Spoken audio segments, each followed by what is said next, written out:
Welcome back, everyone. Today we're going to be reviewing the Stoeger ATAC Suppressor 22 caliber. It comes already packaged with the 4 to 16 by 40 millimeter scope already mounted and bore sighted. This is the way it comes in the package. This rifle is 43 inches long. It weighs 9 pounds with the scope, which is not bad considering the weight of the scope. It has a 13-inch barrel, rifled steel barrel. From the breech to the tip of the suppressor, it is 17 inches long. So 4 inches of that is all suppressor. The gun has a composite stock with side Weaver Picatinny rails and a Picatinny Weaver mount for the scope mount. It's got a very nicely shaped stock. It's very easy to get a good grip on it. It looks like it's got a adjustable cheek piece, but that is not adjustable. That is just for show. I'm not sure why they did that or why they designed the stock like this. I guess you can hang the gun on a coat hook or a tree branch if you want. And it has a spacer in the back so you can shorten or lengthen your stock. The butt pad is rubber, but it is kind of hard. It's got the regular Stoeger trigger and the automatic safety. It comes out when you cock it and you press in to shoot. As far as the scope being bore sighted at the factory, you can just kind of throw that out the window. The scope was mounted way too far forward, cockeyed, and only 3 of the 8 mounting screws on the caps were even tight. So that's kind of a joke that they're bore sighting it. I do like the adjustment controls. They're fairly stiff, so you're not going to bump them and change your targeting. But once you get it sighted in, the problem is getting it sighted in. Every time you change the elevation, you end up changing the windage and vice versa. It does come with some pretty heavy-duty scope mounts, which is good. The scope itself performs well. You got an adjustment here to turn it out quite a ways to clear up the reticle, and it's adjustable in meters from under 10 meters to infinity. But I don't know why they decided to do that in meters. There will be bipods available for it. I talked to Stoeger, and they do not know when, they do not know how much. All they were able to do is give me a part number. The bipods are not even in this country, and until they arrive, they have no price or when they're going to be available. Okay, at 9 pounds, it's just a tad heavy, but not bad for the size of scope that it's got on it.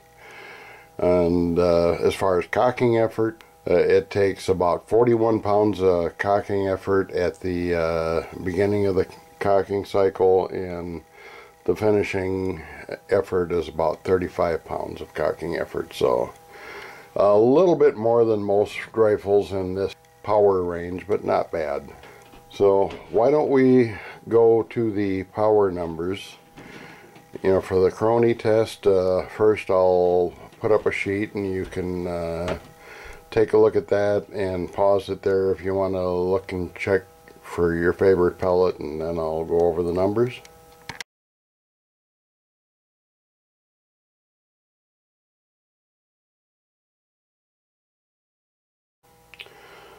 Okay, the gun is rated at 800 feet per second shooting lead pellets, and shooting the RWS Hobbies, it fell a little short at 764.6, but I just don't think it liked the lighter pellets, because if you look at our most powerful pellet, the H&N Barracuda Hunter Extreme 19.9 grain, which was also our most consistent pellet.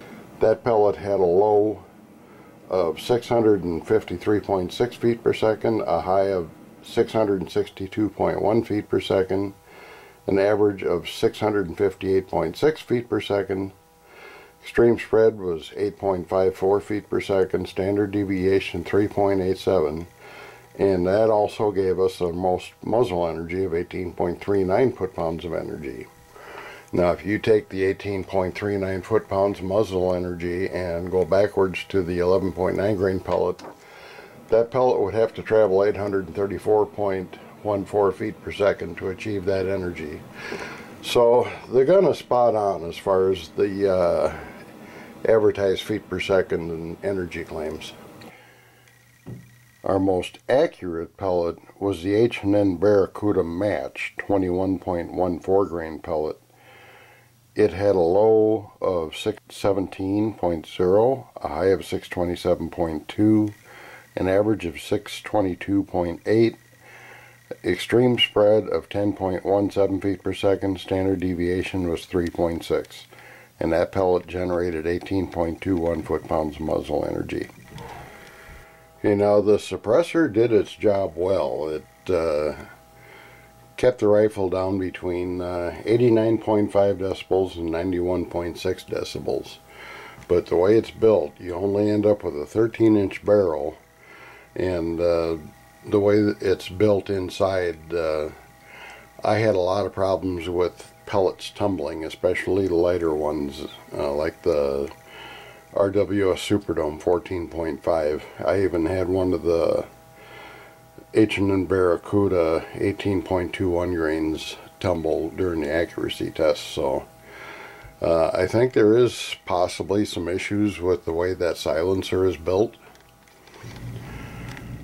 Okay, let's take a look at the accuracy test and you'll be able to see what I'm talking about there. And also I might add that I never got one clean shot group shooting from the rest with this rifle, but once I put the bipods on I started getting some good groups. Okay, we're going to be shooting H&N Chrome Magnum 18.21 grain pellets at 20 yards.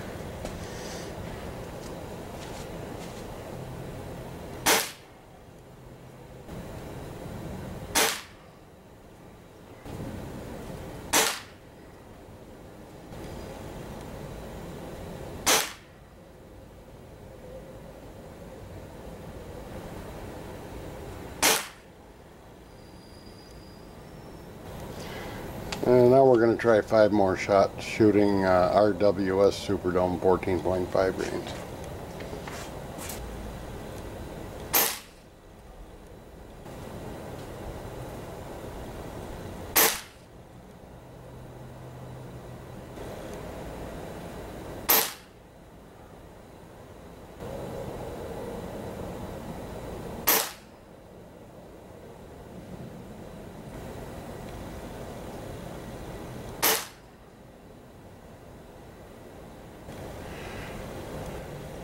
I'm now going to try Barracuda Match 21.14 grain pellets.